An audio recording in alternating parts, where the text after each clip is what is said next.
Hi, my name is Jason Snipes. I'm a senior researcher at MDRC. I'd like to talk with you for a few minutes about some research MDRC is doing on important education reform efforts in several large urban school districts across the country. First, I'll describe why urban school districts are important, as well as some of the key challenges they face.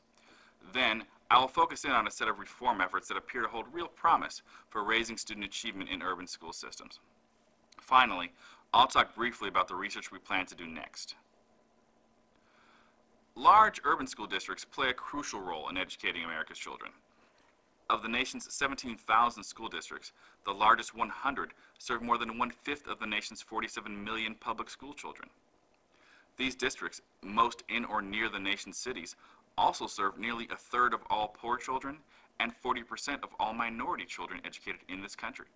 So how well these urban districts meet the challenges they face as school systems has an important impact on the education of our nation's children as a whole. Among the key challenges facing our nation's schools is what is commonly referred to as the minority achievement gap. That is, the gap between how well white students and minority students do in school. Addressing the challenges faced by these large urban school systems is crucial if we're to successfully address these achievement gaps.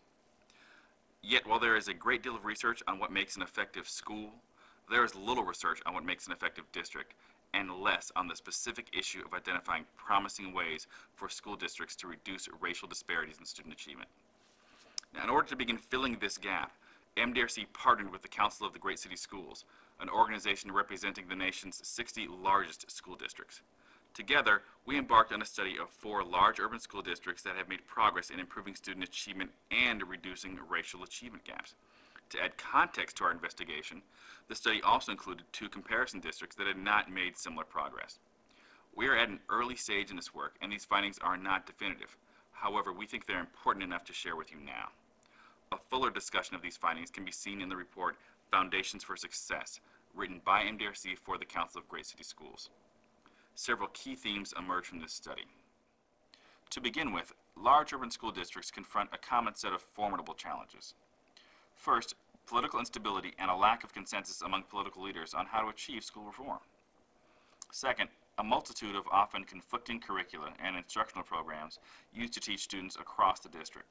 This problem is often compounded by a lack of consistent instructional guidance from the central office. Third, an inadequate supply of qualified and experienced teachers, and a concentration of the most junior and least qualified teachers in schools serving poor and minority children.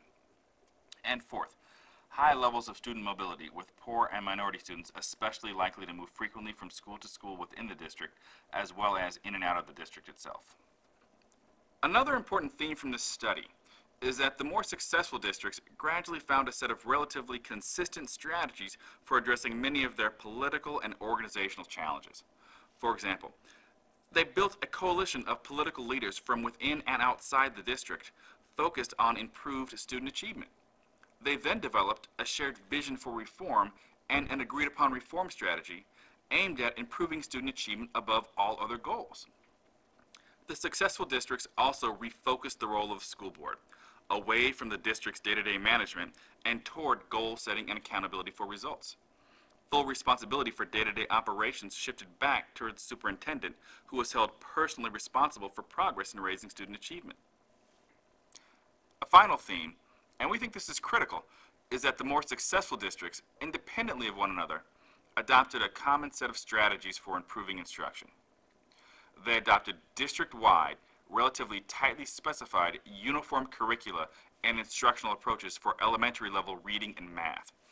They provided intensive training and support for teachers and principals in the implementation of these approaches, and they demanded thorough adoption of these instructional approaches throughout all schools in the district. These districts also used test data to carefully monitor student progress towards state standards. Importantly, they did this at regular intervals throughout the school year, not just at the end of the school year.